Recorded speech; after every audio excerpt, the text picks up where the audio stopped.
Olá, queridos alunos. Sou o tutor Dalisson Luiz e faço parte da equipe formada pelo professor Adriano Trolés e pela tutora Josiara Lima. Sou graduado em licenciatura plena em Geografia pelo IFRN, Campo Central, e mestre em Geografia pelo programa de pós-graduação em Geografia da UFRN.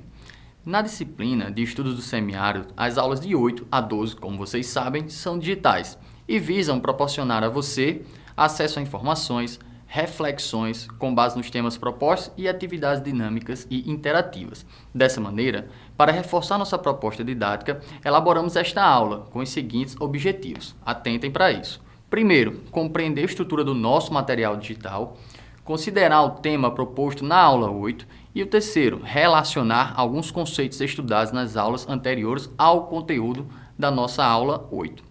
Junto do material impresso, você deve ter recebido esse CD-ROM, que contém as aulas 8, 9, 10, 11 e 12. Caso esteja com dificuldades no acesso ao conteúdo do CD, retorne à nossa aula 1, na área Orientações Didáticas, e veja o tutorial de acesso ao material digital. Caso a dúvida permaneça, deixe sua dúvida em um dos nossos fóruns, Isso vai ajudar bastante. Após acessar o material digital, você poderá iniciar seus estudos. Contudo, no caso desta aula, nos deteremos apenas a aula 8, que, por sua vez, tem como objetivo identificar e caracterizar os principais desertos do mundo. Dentre os principais desertos do mundo, temos o do Saara, o do Kalahari, o da Arábia, o de Gobi, o de Carancu, o de Thar, o de Sonora, o de Atacama, a Antártida, o de Tabernas e também o deserto australiano. No nosso material digital, você terá acesso a informações como localização, características naturais, características econômicas e sociais, particularidades, além disso, imagens e vídeos sobre cada um desses desertos, tá bom? Vimos na aula 1, por exemplo, que deserto é uma região na qual as precipitações pluviais são quase sempre muito baixas, geralmente variando entre 100 milímetros e 500 milímetros anuais.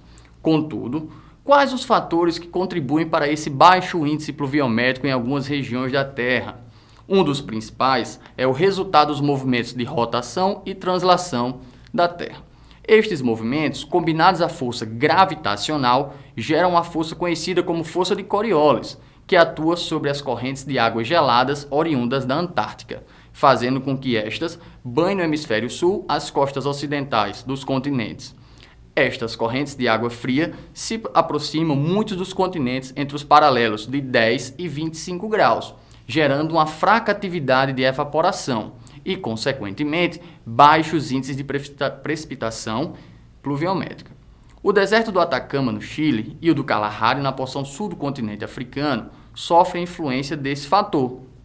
Percebe-se que, combinada à força de Coriolis, ocorre a atuação das correntes marítimas frias, que proporcionam menor índice de evaporação e, consequentemente, de precipitação nas áreas litorâneas em que elas atuam. Destacam-se, neste caso, as correntes de Benguela, na costa ocidental da África, mais precisamente na porção sul do continente, a corrente de Humboldt, na costa ocidental da América do Sul, na região litorânea do Chile, e a corrente da Califórnia, na porção oeste dos Estados Unidos, como a gente pode verificar aí na imagem que está presente para vocês. Ao observar a imagem, podemos identificar a relação existente entre a atuação das correntes frias e a formação de desertos. Além disso, a altitude também influencia na formação dos desertos, pois algumas regiões elevadas impedem a passagem das massas de ar úmidas do litoral para o interior, como, por exemplo, os planaltos asiáticos, que tornam a região do deserto de Gobi com baixo índice pluviométrico. Porém, outros fatores, combinados durante milhões de anos, influenciam na formação dos desertos. Neste caso, recomendo o documentário Maravilhas da Natureza, a história do mundo, criado pelo Discovery Channel e disponível no link abaixo. Nele, dentre outras coisas, é simulado o processo de formação do deserto do Saara. Muito interessante e de ótima aplicabilidade nas turmas do Fundamental 2, bem como no ensino médio. Além disso, a ação do homem no último século vem contribuindo para a formação de áreas desertificadas. Sobre isso, veja lá a sua aula 1, retorne ao material e tenha mais informações. Embora os desertos apresentem uma característica em comum, o baixo índice pluviométrico, suas características naturais como vegetação, solo, relevo e temperatura, e também socioeconômicas, densidade demográfica, nível de ocupação, formas de uso, diferenciam esses espaços. É importante destacar ainda a relação da sociedade com essas áreas, inicialmente inóspitas. Em muitas regiões de clima desértica, a ocupação humana é um verdadeiro desafio e, quando acontece, ocorre de maneira nômade. Porém, como você terá acesso após iniciar os estudos no nosso material digital, algumas regiões de clima desértico são ocupadas por povos que aprenderam a conviver com as características do lugar, adaptando-se, utilizando os recursos disponíveis e impondo suas técnicas sobre o meio natural.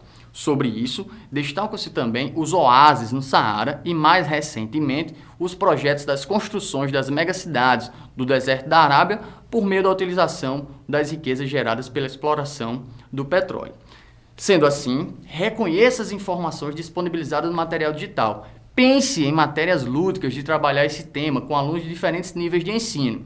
Realize as atividades propostas no material e participe dos fóruns de discussão. Obrigado.